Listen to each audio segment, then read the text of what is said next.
up, YouTube? Almond Landscape YouTube. We're going to talk about edging and mulching here today, how to do it the right way, the almond way. Bed cleanup, however you do bed cleanup. Deadhead, pruning. Make sure you do your pruning in the right time of the year. This bed's a little crowded. So much to talk about there. Getting that debris out of here. Although this is my home property, so we'll probably mulch over it. But for my clients, I never do that. We do a way better job for our clients than we ever do for ourselves. Things like, you want to watch this sucker in here. This sapling. This thing in here. We want to get that dude out of there. Make sure you get these shrubs cleaned out real good. So we will do that. We'll get these things cleaned up, get that out of there. Because if those continue to sit on there, they block they shade out the boxwood and then they get really thin. We're going to transplant this hemlock at some point. Or maybe we'll transplant this thing. Look at this Jeep goes by. I think it's pretty crazy. But we're going to make sure all our deadheading's done. Pull the big weeds, spray the little ones. We're going to apply a weed preventer.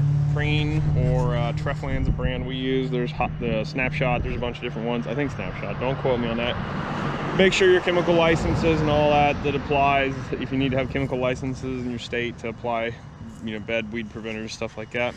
Cut a nice crisp edge in. Take the edgings out unless there's a grade correction you need to do. But beware, you know, that grass and stuff is going to slip away. The reason you want to cut a bed edge in, and my guys do a way better job than I do at this, but you want to make sure, but the reason that what that bed edge does so well is it keeps the grass roots, the rhizomatous spreading grass from creeping into the bed, helps hold the mulch in place. When you mulch, you only want to mulch it right down to here, so it just tapers down in here. All this edge is always exposed. If you really go with a string trimmer, you can go through there through every season and just tidy it up with a string trimmer if you're really good with that. But those are the two purposes of like a natural trench. I say natural, but that trench edging. Going through, we're gonna pull the big weeds and get them out of here. Again, we're gonna take that edging and we're putting it in the buggy. It's leaving unless there's a low spot in the bed we need to build up or whatever. But you don't want to keep just tossing that edging up in there. It just builds the bed up higher and higher. It gets up around the trees eventually and the shrubs, and it's just not good for it. We're going to clean up around here a bunch, but we're just going to follow this, make nice simple curves. We really want things to be nice and simple. And so this is a big gigantic curve here. We had some communications company came through, tore the place all up, so we redid it. So the bed's got to get redefined, but we want nice simple curvature. Just one bend across here, not come in, bend, all this crap. Just big, simple curves. You want to be able to look at it and understand that it's a Twitter, Snapchat, Instagram, TikTok world. You got 8 to 15 seconds to get your point across. And so when you stand back and look at this bed, that's where you want that simple curvature, right? Because if it's all complicated, like, well, it pulls off the radius of that tree and all this. No, you want people to glance at it as they're driving down this crazy road. Big, beautiful curve, done. Everybody's about them big, beautiful curves these days. So, and bunches of kids on Rangers. Holy cow. Or Gators, I mean. Hey there, crazy people. Well, good morning, everybody. Welcome to Almond Landscape. Zeke, say hi. Good morning. Oh, hi. And we're getting loaded up with mulch here at the moment for the big day of mulching around the house. Uh-oh. And we're doing this. We're getting loaded. Yep, it's hot, isn't it, Zeke? So he's loading us up with mulch. Whoa. Yeah, isn't that cool?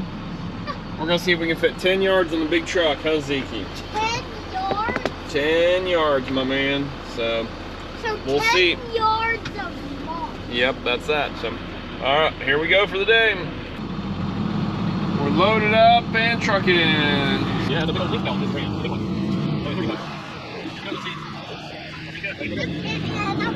Yeah, I'll try.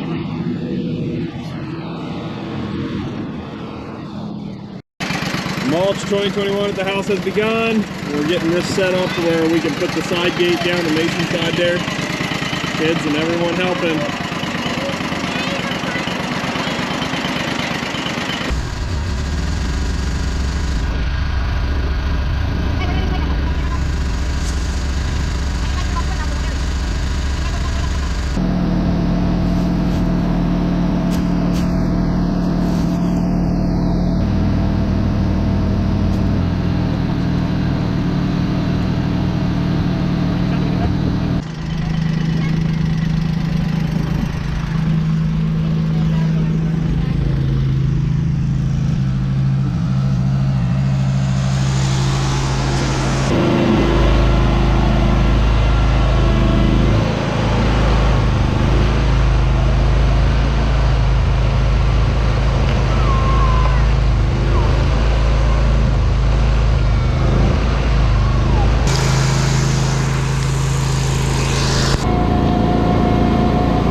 As you can see here, Brittany finally getting some work done. And this is one of the things we talk about, like why bags are potentially more handy than bulk in a lot of cases. Of like when you've got to feed mulch into areas way tucked back in there, the guys love it because they can just carry the bag back there, rip it, and spread it instead of doing this one fork at a time thing. There's cases for it to make sense. Now along the front here where we took this buggy and just ran and dumped, and you'll see us dump here right along the edge after I get it edged out. This will be beauty. This will be poetry in motion. Or areas where you can drive the buggy up in and dump it. Now, things like this, it may be more suited to put it in a wheelbarrow and get a little more closely like that. But I still argue that with each pitchfork that is taken, you know, she can't carry a cubic foot and a half at a time on that pitchfork. You know, you can only do so much. Now, you could have one of those giant tine forks and wear yourself out and kill yourself for it, you know, whatever. But you got to remember your guys, the ones doing this, and if you want them to be productive, they can't hog like that all day, all week, all year, and still want to work for you next year. So that's where the bags have I think a good point or a good purpose. So